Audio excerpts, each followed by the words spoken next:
Welcome to Philosophy of Value Workshops number 17 of Series 8. The question for today is, are Hegel's and Sartre's concepts of being and nothingness just nascent insights? Reading from one of my works, The Pursuit of Value, Chapter 6, Section 10. So, in all these workshops, I'm advancing a principle of life as a will to value leading to a sufficiency of value. Yet this principle of value builds on an awareness of value as a constituent of consciousness. So this workshop, Series 8, has been about explicating the phenomenon of consciousness. And we have been looking at consciousness from a number of different perspectives. These have included different theories of consciousness like physicalism, dualism and functionalism. We have looked at schools of thought like Buddhism, existentialism and phenomenology. And we've examined the different aspects of consciousness like free will, objective knowledge, mysteriousness and mathematics. Both consciousness and mathematics involve contrast as a basic feature, and contrast involves an absence of something that is negated. This week I want to discuss absence as an aspect of contrast in the form of Hegel's and Sartre's Being and Nothingness, and I want to consider how absence bears upon human life in ways overlooked by Hegel and Sartre. One way that I go beyond Hegel and Sartre is in considering their views and philosophy as a form of mythology. That is, we usually think of philosophical concepts and theories as having merit in themselves. That is, being either true or false, or being susceptible to opposing arguments or defences.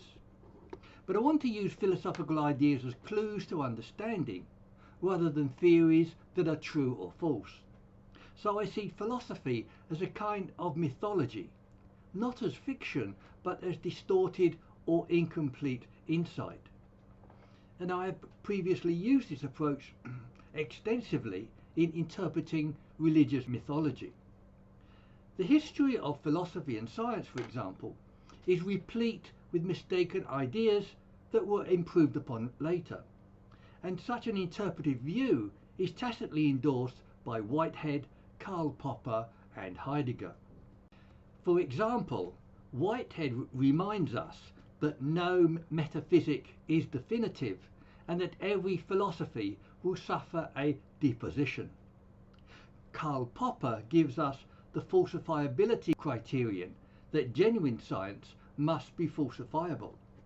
Heidegger tells us that all description and definition is ultimately metaphorical, and Hegel's and Sartre's metaphysics are particularly subject to metaphorical appraisals.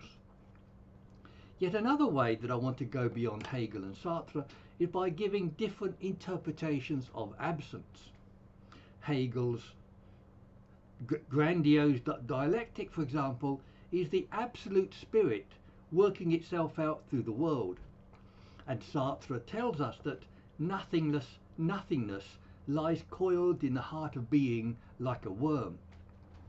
We will have more to say about Hegel's and Sartre's notions of absence shortly.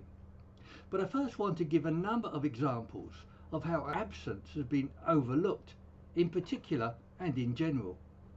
My primary example that is central to today's topic is the absence of consciousness. We have previously discussed the difficulty of apprehending both consciousness and self-consciousness. Religion is one misunderstanding of consciousness as a soul projected outside of the human world. Yet apprehending the absence of consciousness is even more difficult. Numerous examples can be found of the difficulty of apprehending the absence of consciousness, such as the difficulty of accepting the absence of consciousness after a death, as in the belief in an afterlife, there's a tendency to attribute consciousness to AI devices or to the world, as in panpsychism. This tendency can interestingly be seen in children in attitudes towards their toys. Many examples can also be found of the absence of properties of consciousness, like colour and value. Locke's secondary qualities included colour, often mistakenly thought to inhere in the world. Believing value is objective is a similar mistake, like thinking physical objects have intrinsic value. Other objectifications of value include beliefs such as sin and the need of its rectification. Other values that are better absent include such as pride, revenge, and moralization. In the case of science, quantum theory holds that some properties are indeterminate or absent when not perceived, and there's a difficulty understanding how time and space were absent before the universe existed. Conversely, belief in epistemological realism and value-free science fail to perceive value that does exist. This oversight is an example of a property of consciousness, that is value, being overlooked. My final example is the idea of zero as a form of absence, noted in last week's discussion on number zero and contrast. The zero first appeared in Mesopotamia in the Christian era and later in India in the 5th century. Aristotle believed that there was no void and that the idea of zero had negative implications. So the idea of absence in the form of zero appeared relatively late in human thought, and this neglect of zero reflects a neglect of the idea of numerical absences. I previously argued for an error theory that shows how consciousness has been overlooked, but my interest in the absence of consciousness derives from its implications for our understanding of consciousness. That is, the realization of what is not there as an absence compels a very different perspective. Yet the same can be said of some other considerations of absence which compel us to realize their implications. For example, either God exists or he doesn't exist. Either possibility can compel us to reassess our lives. Another example is that either intelligent life exists in the universe or it doesn't.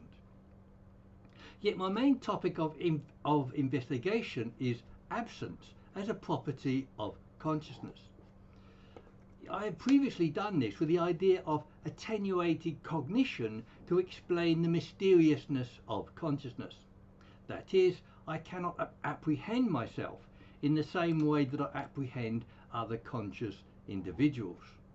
This is because self-consciousness lacks a standard background of epistemological reference.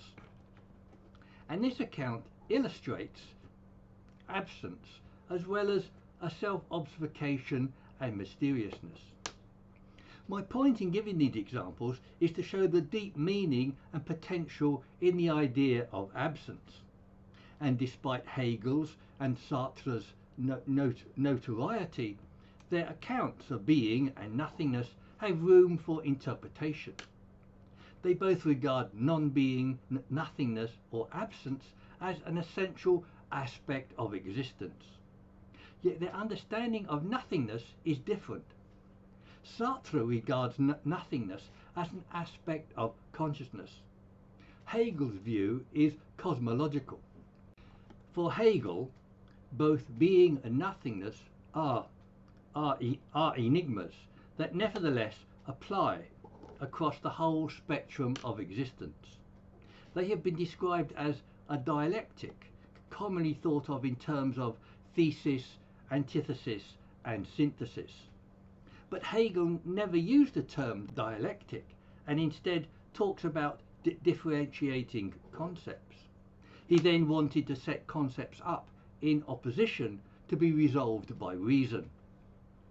In another Hegelian sense, being is indeterminate, and any attempt to grasp it transforms into the idea of nothingness.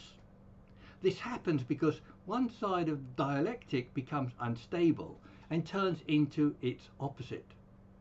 Yet for Hegel, this has significant consequences, such as producing the phenomenon of becoming.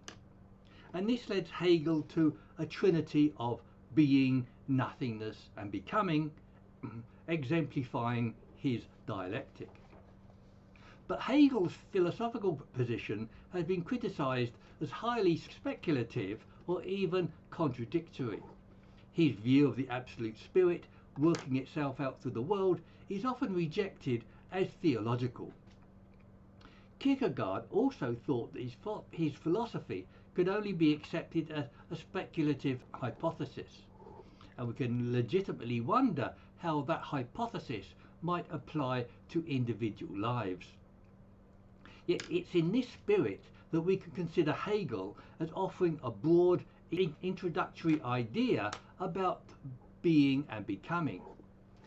Applied to humanity, his idea is that clinging to life will lose it, and a readiness to lose life will gain it. This is, of course, a religious idea expressed in G.K. Chesterton's words that a soldier must seek his life in a spirit of furious indifference to it. This isn't a metaphysical principle, but an example of how such might be applied. Yet one of the ways that Hegel sees the absolute spirit working itself out in the world is increasing freedoms. This begins historically with the special freedom of kings and rulers, then for an elite, and finally for everyone. And Hegel saw this as first being expressed in particular people and regions, namely himself and Germany.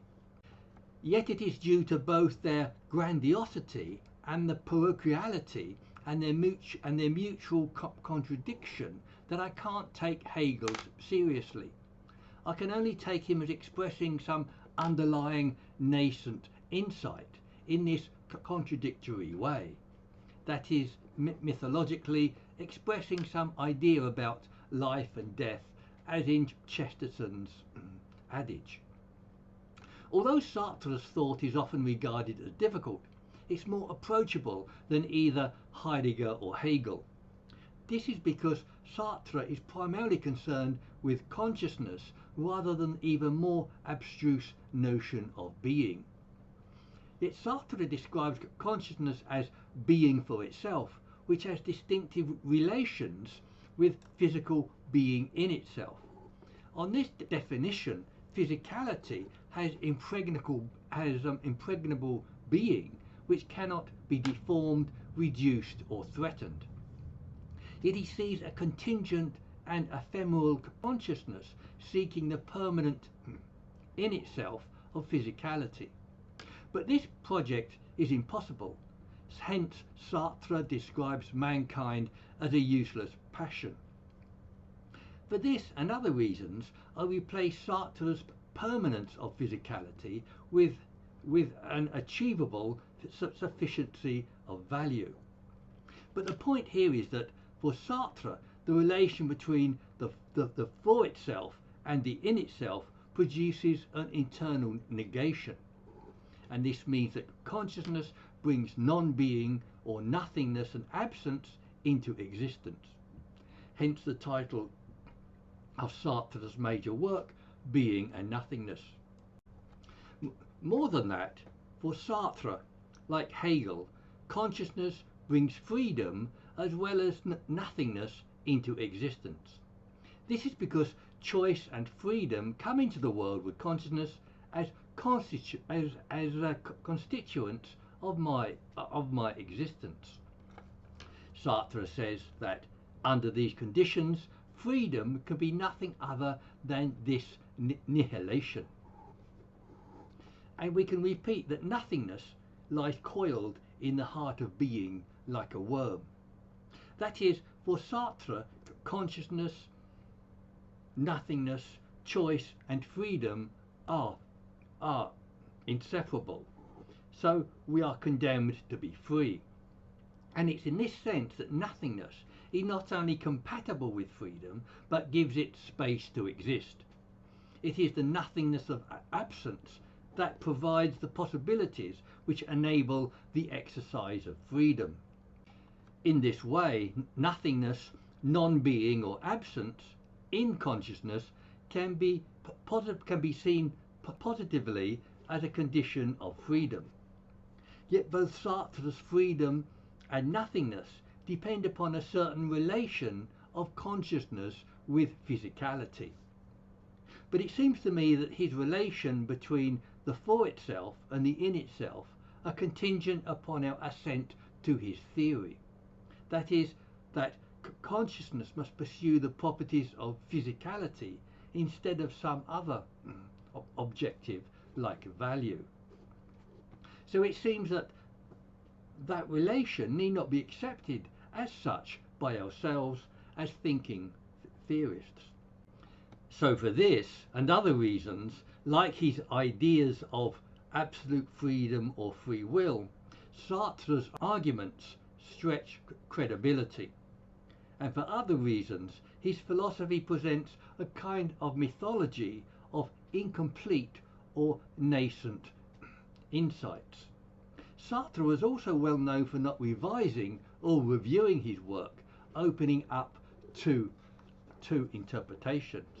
Yet as an illustration, Epicurus' theory of atoms can help show how absence makes room for free will. Epicurus held that we can observe that there are bodies, and that there must be a void to allow for motion. So everything is in a process of change, but nothing can come from nothing or disappear entirely. The tiny indivisible bodies that don't change are called atoms. But atoms must have a small degree of indeterminacy that allows for free will. So both Hegel's and Sartre's accounts of the absence of consciousness are subject to contention. Yet in different ways, both Hegel and Sartre regard nothingness as producing freedom. In Hegel, being, non-being and becoming are coexistent, producing freedom and, paradoxically, obligations and rights. For Sartre, consciousness, nothingness, choice and freedom are coexistent, also paradoxically producing the constraint that we are condemned to be free. Yet the idea of nothingness as a positive aspect of consciousness producing freedom can be viewed another way. That is, by distinguishing the classic meaning of freedom to act from the meaning of freedom from things, usually defined as freedom from pain, hunger, poverty, injustice, control, thirst, and things like that. Given the meaning of freedom from certain things, we can go back and list some previously noted features, such as freedom from excessive cognitive support, moralistic judgments, bad faith, and moral realism. These are aspects or products of consciousness that we might be better off without. In this way, these absences or states of consciousness can be seen as positive. But we are still a long way from resolving practical problems of human finitude, loss and death in terms of absence. Hegel's and Sartre's accounts of freedom, being and non-being are also too abstruse to be practical. And Schopenhauer's answer that it's better not to exist is unjustifiably pessimistic and negative. Yet there's another interpretation of absence or nothingness that's more credible, with phenomenology. On this view, consciousness is about what isn't, apparent as well as about external reality. And understanding something as present involves an appreciation that other things are absent. Therefore, these absences are always part of my consciousness of the world. That is, Husserl's phenomenological concept of the life world recognized a world of embedded meaning and prejudgment. When we perceive a house, for example, we understand that there is a back of the house that we don't see, and the back of the house is absent from our perception, but it is part of our consciousness of the house. In this way, absences are always part of our consciousness of the world. Sartre gives a number of narratives about what this might mean, such as when he doesn't find Pierre in the cafe. And Slavoj Žižek makes the same point in his joke about having coffee with no cream or with no milk. The point is that there are different kinds of absences, and those absences are significant. These views and interpretations of Husserl and Sartre anticipate the postmodern account of absence. But the postmodern account of absence gives it an epistemic meaning rather than an ontological meaning. Derrida, for example, claims meanings are both historical and structural, relating to immediate meanings in language. He describes historical meanings obscurely as diachronic and structural meanings as synchronic. This means that meaning really refers to all other references which are absent. But this cannot be done, so the full meaning of anything can't be fully articulated. So in this view, even epistemic meaning implies absence. But I'm skeptical whether the postmodern theory of meaning, as an absence of meaning, takes us very far. Standard critiques of language and Wittgenstein's complex theory also reject complete meanings. Moreover, postmodernism denies an ontology of consciousness. And this denial must also deny an ontology of nothingness, non-being and absence. Yet my objective here is also to show how absence as an aspect of consciousness can be applied in a practical way.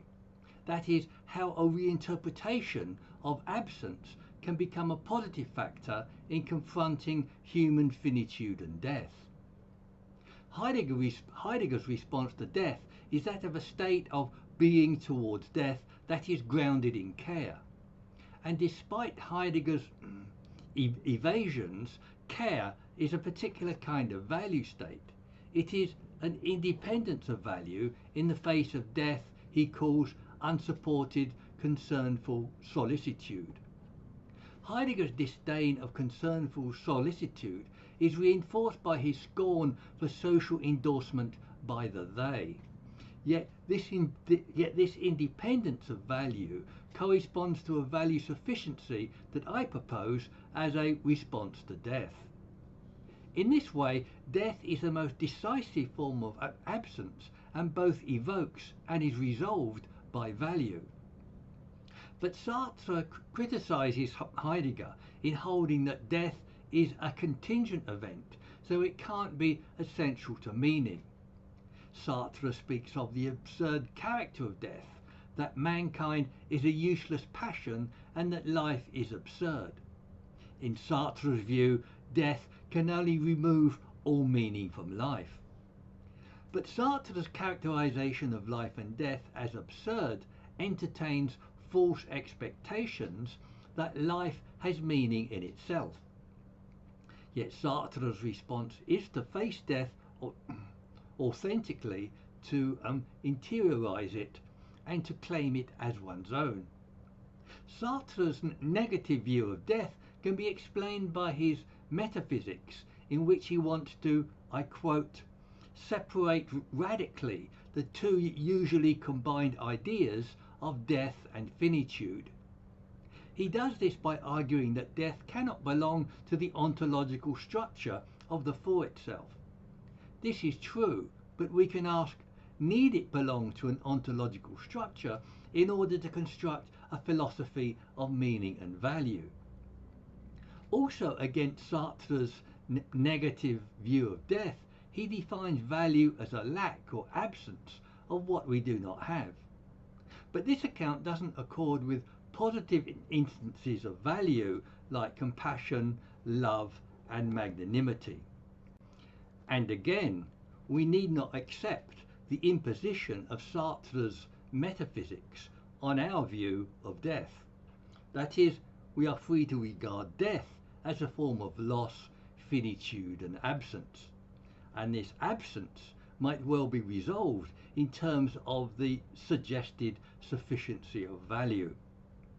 So the idea of death as absence offers other ways of understanding and resolving the problem of death. That is, death not as the definitive problem of life, but as a form of loss that can express other problems.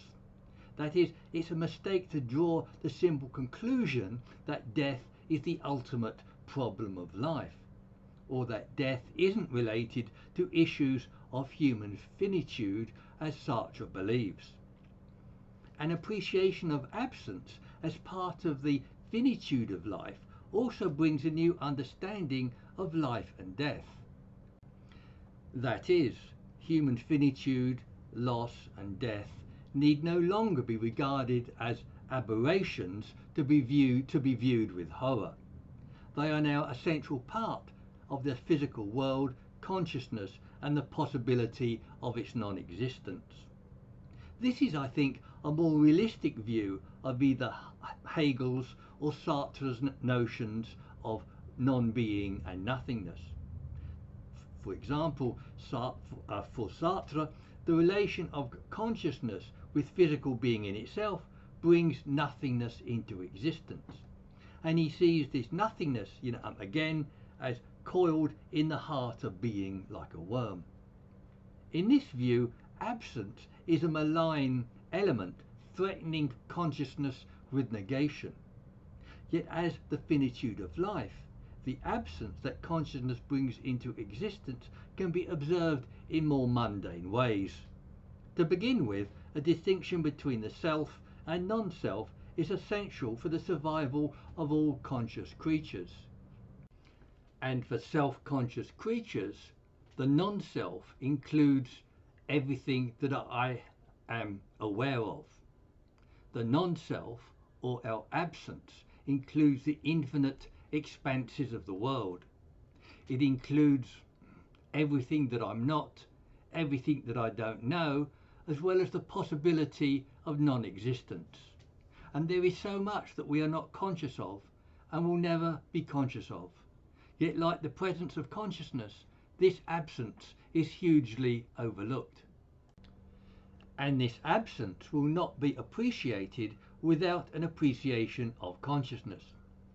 Similarly, Anthony Grayling points to Merleau-Ponty's interest in the absence of past and future from the present. This view becomes more relevant with Husserl and Heidegger's notions of time as the horizon of being. Then the absence of past and future is no longer a trivial fact, but can be seen as a structure of consciousness. This is a model for an analysis of absence as a property of consciousness, that the trivial becomes significant given another perspective. And in the modern moral perspective, there's a desirability of the absence or clearing away of these states. These not only include misleading and mistaken ideas, but religious self-abnegation and a Buddhist non-self, but also both egoistic conceptions of oneself or excessively self-depreciating ideas of oneself. But then there's other undesirable states like guilt, hatred, vindictiveness, cowardice, and states like that. First, in my own list of desirable absences is an excessive dependence on a supporting cognitive framework. That is, I argue for a certain maturity or sufficiency of value that is less dependent on cognitive frameworks. I have also described this state in terms of moral fortitude accompanied by attenuated cognition. That is, excessive cognitive support is undesirable and an absence would be preferable. One of the most significant expressions of cognitive support is evident in our relations with other people. That is, we suffer from a huge, both recognized and unrecognized need of social endorsement. Social endorsement affects our self-esteem, self-concept, and in many other ways. In my view, the replacement of social esteem by self-esteem and sufficient value would have radical social and personal effects. That is, we would all live our lives for the better in different ways with different objectives. But these views have little significance as academic theory without an awareness of consciousness and its absence. Moreover, human finitude, loss and death still remain as painful experiences in our lives. To mitigate these, I previously offered a theory of meaning, death and sufficient value, and the above account offers a view of loss and death as universal properties of consciousness. In conclusion, we can review how absence as a property of consciousness might resolve problems like death. Yet I should reiterate that this is part of a project to explain and resolve problems in terms of consciousness. So we first looked at how Hegel's and Sartre's notions of being and nothingness led to the idea of freedom. But these seemed too abstruse to be credible and too limited to resolve problems of life. Various other semantic interpretations of absence also seemed of limited significance. Yet many other instances of absence were able to broaden the concept. These included Husserl's life world, Derrida's absent meanings, and Chesterton's appreciation of life. And the absence of other aspects of consciousness were also more susceptible to positive interpretations. These were not only freedoms from states like poverty, pain and injustice, but also from states like excessive cognitive support and moralistic judgments. But a general application of nothingness and absence as parts of a solution need a more general perspective. And a more general perspective was proposed as an appreciation of both consciousness and its absence. That is, a new appreciation of the absence of consciousness was proposed as a way of looking at human finitude. That is, human finitude, loss and death aren't just contingent events in life. They are part of the structure and reality of consciousness. And in turn, consciousness is part of the structure and reality of the world. That is, a new appreciation of consciousness gives rise to a new appreciation of the absence of consciousness. That is, the different ways that consciousness' absence reveal how its various expressions can be present. This is illustrated in the key concept of value sufficiency, particularly in confronting death. That is, value sufficiency isn't a maximization, but a quality that must also possess the possibility of entailing absence. And value sufficiency is a sufficiency because it need not be more than it is. Next week we'll be looking at how the origins of value can be found in the structures of consciousness. So let me have your criticisms and comments at the meeting or on websites like Zoom or meetup.com.